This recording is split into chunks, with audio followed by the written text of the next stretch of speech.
Yun. All right, our question is, what rhetorical choices does David Brooks use to convey his message? Okay, I'm going to start with, can I go back just a second to tone? Because it's going to tie into what I'm going to say. I thought his tone, and maybe this was a cop-out, but I described it as kind of cool.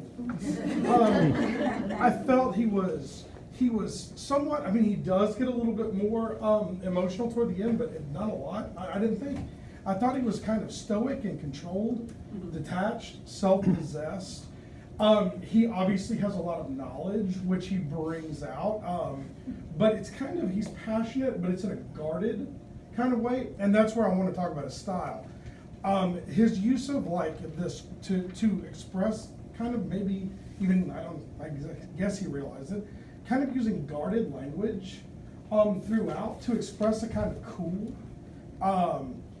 He like there are phrases like right in the beginning.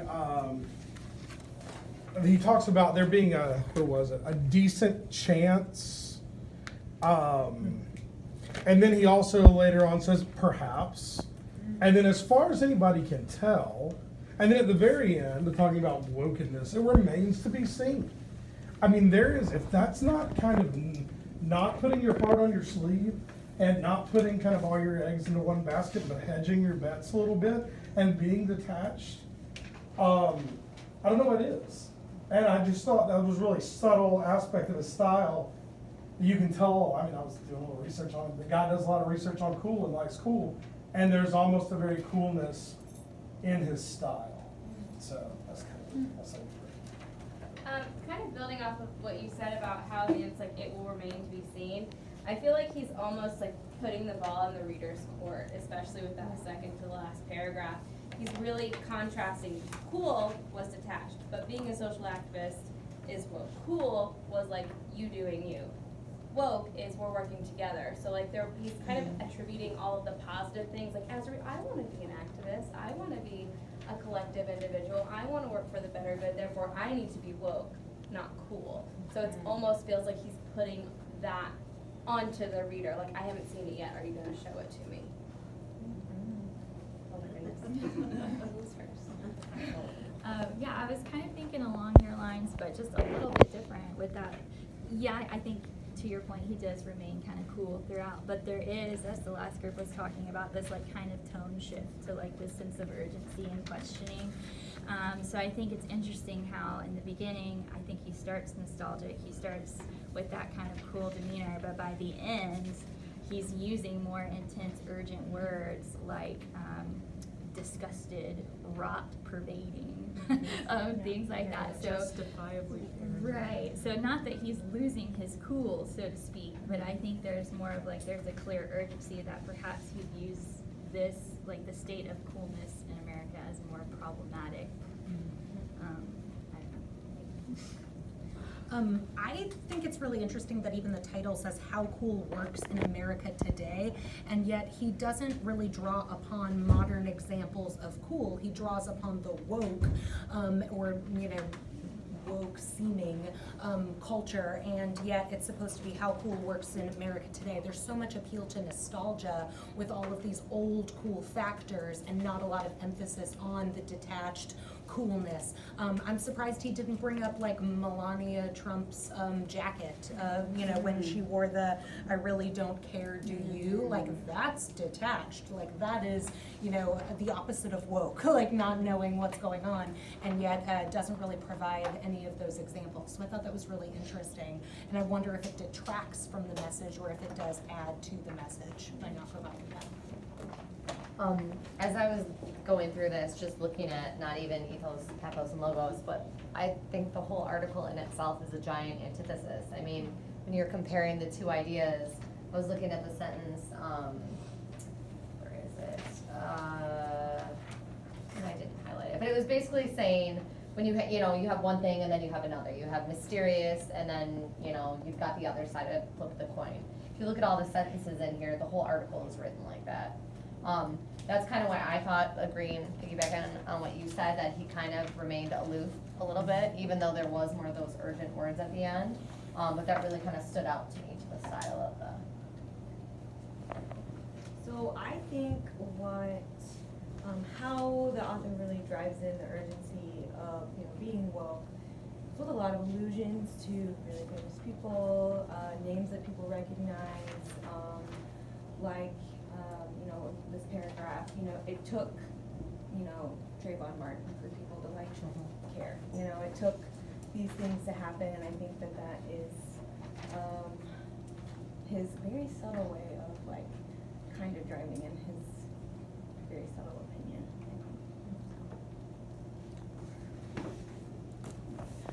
I focused more on the words that he chose. For instance, he says a lot without saying it, kind of leading up to the reader to come to the conclusion that he wants him or her to come to.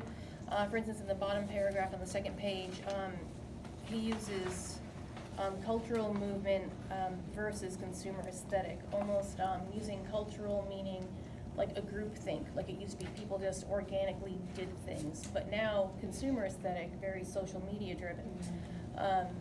It's not organic anymore. It's specifically driven based on what a person's taste or needs are at that point. So it's less groupthink, more individual. Let's be individual together.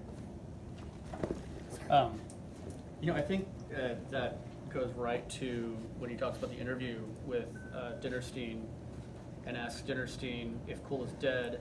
And Dinnerstein says it's not dead, but it's rare. It may not be dead, but it's rare. And then at the end of that paragraph, perhaps Robert Downey Jr. could have become one, Dinnerstein said, but these days Hollywood pushes actors into the blockbuster mainstream. And I think that hits at the market, maybe too, that Brooks is kind of getting at. Maybe the market also sometimes drives what's cool, or at least attempts to. And maybe we've all been suckered by that. I don't want to get too far off topic. But I also think there's a certain tone of intellectual humility here. That's at least what I was thinking about in terms of his choices. The way he holds back and doesn't ultimately define, how things are. It sort of ends with a cliffhanger for the national discourse. What is this going to be? Well, for me, what really stood out to me was the emotionally charged language that he uses throughout the piece. Someone was talking about all the people that he mentions, and he does a great job of describing them. I mean, stoical, emotionally controlled when he's talking about the cool people, nonchalant intensity, and then as you go on, when he's talking about woke, and he's talking about, Trayvon Martin, Black Lives Matter, and you see words like disgusted, radically aware, justifiably paranoid, cognizant of the right. That was the part that really stood out to me the most, pervading the power structures. So it really got kind of across what the two groups really are with the language that he uses. And I think one of the things, kind of piggybacking off that, I really thought a lot about the differences in ages. So like, if this is for the, Times, is that what it was? The New York Times reader versus people who are even younger than me. To me, woke was never a thing when I was in high school. It's kind of new, it comes with technology. It's just a different way that the generations look at and deal with what's going on in our society. And I felt like that one paragraph, the second to the last paragraph, kind of juxtaposed this one generation against this other generation, this non-technology generation against this generation that does nothing but look at their phones and socialize through social media. And I thought that was pretty interesting. Oh, I'm sorry. First, I'm sorry.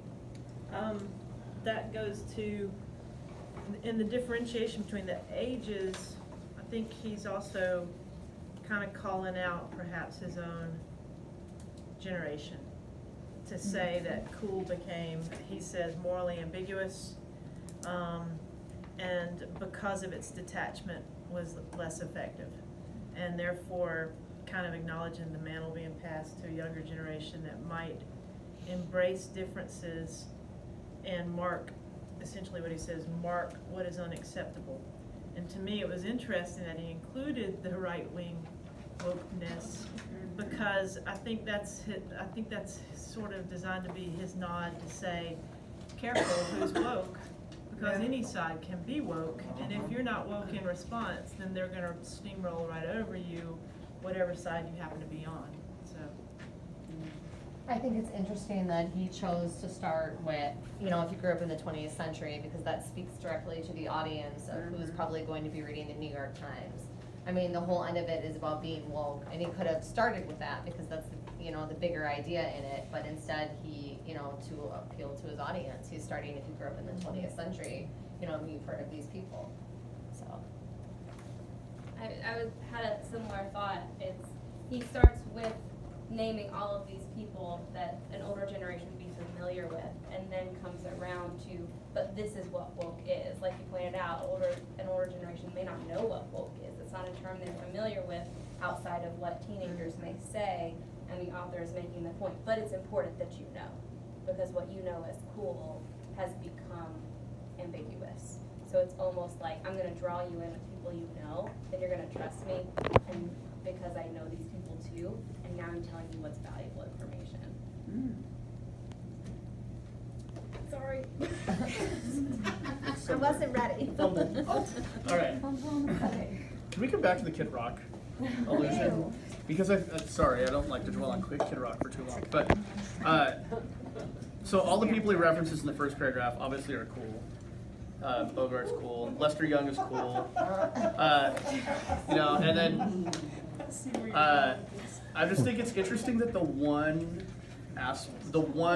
conservative reference is to like someone who is really the opposite of cool in many ways. And so, yeah, like Margaret is your middle name. And Margaret. No. Like the actress. Margaret. Oh, Margaret Ann. Oh, okay, cool. Like Margaret Ann was saying that, you know, woke can cut both ways, basically. And I keep thinking of how, like, David Brooks, it's almost like, is his reference to Kid Rock like a red flag or an alarm for his audience? Yes. You know, like, watch out. And because Brooks is a knowledgeable guy, he could easily allude to other people representing that ideology who would garner much more respect from his readers, I would think. I don't know. What do you think? Oh. Sorry. But don't you think, maybe y'all talked about this while I stepped out, don't you think the nature of cool is that when mainstream recognizes that it's cool, it ceases to be so? Yes. And some of the people that think they're so cool are the last to know that they aren't. And Kid Rock would be a great example of that. But